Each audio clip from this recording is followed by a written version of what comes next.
highlights of this edition. Prime Minister Phạm Minh Chính instated the Cần Thơ Mau Expressway Project under the Eastern North-South Expressway Project. The delegation of Cần Thơ City visited and worked with the Vietnamese Embassy in the Netherlands. 2,700 people in Cần Thơ City will receive free eye examination from the Community Health Care Program in 2024. Hello, and it's good to see you back here in this edition of Continuous and Top News today. On July 12th afternoon, Prime Minister Phạm Minh Chính and leaders of some ministry sectors and localities inspected the Cần Thơ Mau Expressway under the Eastern North-South Expressway Project. Accompanying the delegation were Secretary of the City Party Committee Nguyễn Văn Hiếu and Chairman of the City People's Committee Chương. Prime Minister Phạm Minh Chính appreciated the efforts exerted by investors and construction contractors to overcome difficulties in implementing the project. Currently, the whole route has completed 34% of the volume of items. The project is implementing 137 construction projects. 117 bridges are being built simultaneously, reaching about 70%. The project has received 6 million cubic meters of sand out of a total demand of 18 million cubic meters. The construction unit said it is agreed with localities on the source of river and sea sand. The head of the government expressed his pleasure that the secretary and chairman of the local people's committees have actively participated and urged construction sites, especially recently, to construct in difficult conditions. As a result, the work is being implemented on schedule. The Ministry of Transport, as the permanent agency, has made many efforts. The Prime Minister suggested that localities to launch the government and people to participate in the construction of expressways. On July 12th afternoon, Cần Thơ City Steering Committee for Combating Smuggling, Trade Fraud and Counterfeit Goods, or the Steering Board 389, held a conference to review activities in the first half and outline orientations and tasks in the second half of 2024. According to Vice Chairman of the People's Committee of Cần Thơ City, also head of the City Steering Committee Nguyễn Ngọc Khe, e-commerce has many potential risks and includes tax evasion activities. Therefore, wherever the initial management goes, specific management solutions will be implemented there following the provisions of the law. According to the City Steering Board 389, smuggling, trade fraud in production and trading of counterfeit goods in the first 6 months of 2024 is meted and handled by the city's functional forces decreased compared to the same period in 2023. In the city, there were no complicated cases and no hotspots. The number of inspection cases detected and handled in the period was 653 cases. There are 171 cases over the same period.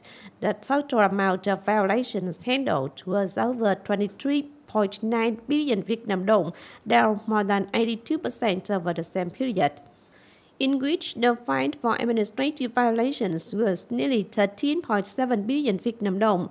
Tax arrears of over 10.2 billion Vietnam dong, proceeds from the sale and liquidation of confiscated goods were nearly 35 million Vietnam dong, prosecuted 3 cases with 4 subjects.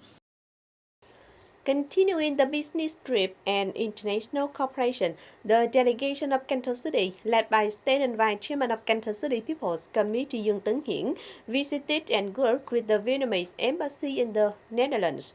Vietnamese Ambassador to the Netherlands Ngô Hướng Nam presided over the reception of the delegation. In a meeting, Mr. Chương said that rice exports in the Mekong Delta account for 95% of the country's rice exports. Aquatic products and fruits range from 70 to 75% of the country's export turnover. However, because the Mekong Delta is still entangled in seaport infrastructure, export goods must be transshipped to Ho Chi Minh City or Vũng Tàu.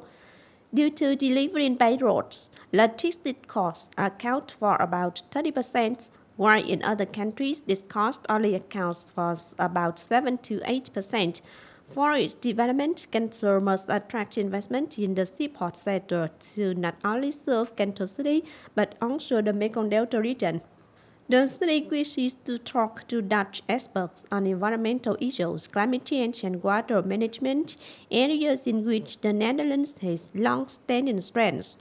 In addition, Cần Thơ City also has a great demand for leveling sand to serve transport infrastructure projects, highways, and industrial parks. Therefore, the city wishes to access stretching technology to clear the Cần Thơ Định An navigable channel as well as exploit port-stretching products to serve these important projects. In reply, the Vietnamese Embassy in the Netherlands will create conditions to connect Dutch businesses and investors to study the possibility of investing in projects in Cần Thơ City that are in demand. Cần Thơ University on July 12th afternoon organized the ceremony of awarding the decision to sponsor scholarships for students of the Lao People's Democratic Republic to study at the university. Dr. Salam Phamakvong, Deputy Minister of Education and Sports of Laos, and Dr. Kamtan Samvong, Counselor for Cultural Education, Embassy of Laos in Vietnam, were in attendance. There are 10 scholarships including tuition fees for the whole course, living expenses, and 10-month preparatory Vietnamese tuition fees for Lao students to study at the university. Specifically, 2 scholarships for general medicine, 2 for pharmacy, 2 for construction engineering, 2 for automotive engineering technology, 2 for information technology, with a total value of over 4.2 billion Vietnam dong. Dr. Salam Phamakvong, Deputy Minister of Education and Sports of Laos, expressed his gratitude to Cần Thơ University for sponsoring scholarships for Lao students, which also contributes to strengthening the good relationship between Vietnam and Laos. Promoting the role of union members and youth in participating in local socio-economic development, an increasing number of young people in Cần Thơ City are establishing businesses and dynamically enriching their homeland. Mr. Lê Văn Hoài Thương in Phú Thuận area Tân Phú Ward, Cái district is a prime example. Currently, his handicraft weaving establishment in Phú Thuận area Tân Phú Ward, Cái district is providing jobs for 15 locals and young union members with an income ranging from 1.5 to 4 million dong per person per month. This positive initial result is due to his efforts in learning and economic development. I visited a friend's house in Đồng Tháp and saw that they had a handicraft weaving model. I found it easy to do, so I stayed there for about a week to learn it, and I got the hang of it. After mastering the craft, Mr. Chương contacted an agent to get materials to weave handicrafts at home. Initially, he made about 150 products, and when the agent saw the durability and beauty of his work, they trusted him with more orders. He managed to source materials from Ho Chi Minh City and processes them for agents who export the products abroad. Seeing the economic effectiveness of the model, in mid-2021, Mr. Chương decided to open a handicraft weaving establishment to help local union members, youth, and residents increase their income and develop their household economy. Each month, his establishment supplies about 1,000 to 1,500 products, such as balls, baskets, trays, and chairs made from plastic cords, earning between 5,000 to 45,000 dong per product. I work with the local youth union, and I noticed that older people here often have nothing to do, mainly staying at home as housewives. So I thought bringing this craft home would help them earn extra income in their spare time, maybe enough to pay for electricity, water, or Wi-Fi. I got to know Thương and he introduced me to the craft. I tried in my spare time and earned some income, so I have been doing it ever since.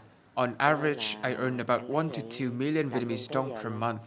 Last month, I earned nearly 3 million Vietnamese dong, which helped me pay for electricity, water, and daily necessities. In addition to handicraft weaving, Mr. Thương is also known for growing flowers and crafting ceilings. His establishment now supplies various ornamental plants and fruit trees to stores in the city and neighboring premises. Currently, his income reached 15 to 20 million dong per month from these economic models.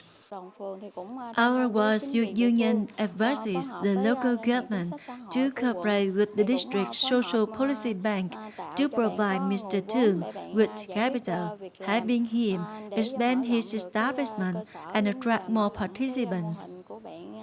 According to Mr. Chương, in the future, he plans to connect with union members and youth in North District in Cần Thơ District to form a handicraft weaving cooperative aiming to support and improve the economy of each family.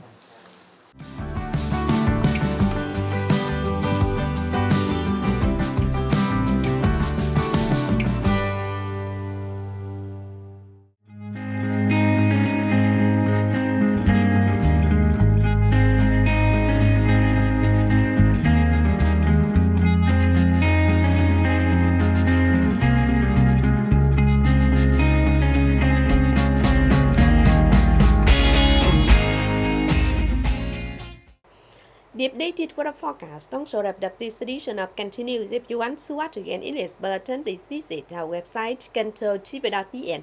And thanks for being with us. Goodbye and see you next time.